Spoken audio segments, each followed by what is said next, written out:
Et c'est le moment de retrouver la chronique économique bimensuelle avec notre partenaire Jeune Afrique. Et nous sommes ce soir avec Aurélie Mbida, la rédactrice en chef du pôle économie du magazine panafricain. Aurélie, bonsoir et merci d'être avec nous. Bonsoir. Alors, vous revenez ce soir sur l'AGOA, cet accord commercial entre les États-Unis et l'Afrique qui vient d'être prolongé d'1 an seulement par l'administration américaine. Une décision qui fait beaucoup réagir sur le continent. Oui, et puis cette décision, elle intervient dans un contexte très particulier, car au même moment, les États-Unis durcissent leur politique commerciale globale, relèvent certains droits de douane et puis modifient et renégocient âprement leurs relations économiques avec l'Afrique. Ce que cherche aujourd'hui Washington, ce n'est pas un partenariat, ce n'est plus un partenariat commercial vraiment large, préférentiel, ce sont des accords ciblés, des accords transactionnels centrés sur les minerais critiques, le cuivre, le cobalt, le lithium, indispensables à l'industrie américaine et aussi à la transition énergétique. Plusieurs discussions sont actuellement en cours à Washington avec des pays africains qui sont riches en ressources minières, comme vient de l'expliquer Demet à l'instant, notamment en Afrique centrale, en Afrique australe. Mais ces négociations se font avec un rapport de force qui est assumé, accès aux minerais contre accès au marché, avec cette logique de rentabilité immédiate, bien plus que du développement. Et c'est dans ce contexte qu'un AGOA, un accord phare entre les États-Unis et l'Afrique depuis 2000, il vient d'être renouvelé, mais vraiment seulement d'1 an. C'est un répit qu'on peut dire très court. Alors Aurélie, pourquoi cette prolongation d'1 an seulement est-elle perçue par certains comme une douche froide ? Parce que, en fait, avant, l'AGOA, il offrait une visibilité plutôt à long terme pour les économies africaines. Aujourd'hui, elle permettait à 1800 produits africains d'entrer sur le marché américain sans droit de douane. Le textile au Kenya, au Lesotho, l'automobile en Afrique du Sud. Et puis, il y a plusieurs produits aussi agro-industriels un peu partout sur le continent.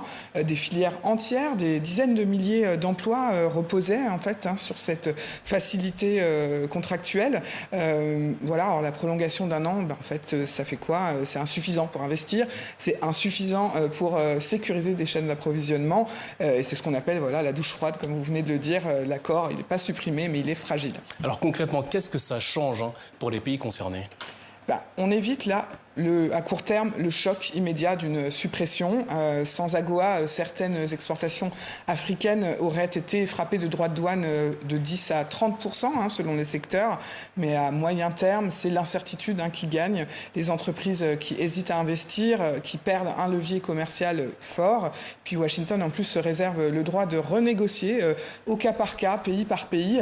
D'autant plus que l'administration américaine lie désormais l'AGOA à des critères politiques, des critères géopolitiques plus stricts, comme la gouvernance, comme par exemple un alignement diplomatique entre les pays. On l'a vu avec l'Afrique du Sud. Alors Aurélie, à la lumière de tout ce que vous nous dites ce soir, peut-on dire simplement que l'AGOA a changé de nature ? Oui, certainement, l'AGOA n'est plus un droit et un soutien automatique au développement. Aujourd'hui, c'est un instrument de négociation stratégique dans un monde où les États-Unis veulent sécuriser leurs approvisionnements, limiter leurs déficits commerciaux et puis défendre leurs intérêts industriels d'abord. En quelques mots, en fait, l'ère du commerce préférentiel sans contrepartie, c'est terminé. Alors, avec cet AGOA qui sera renouvelé que d'1 an seulement, quel est le message envoyé par l'administration américaine aux pays africains concernés par cette nouvelle AGOA qui a changé de nature, comme vous le dites ?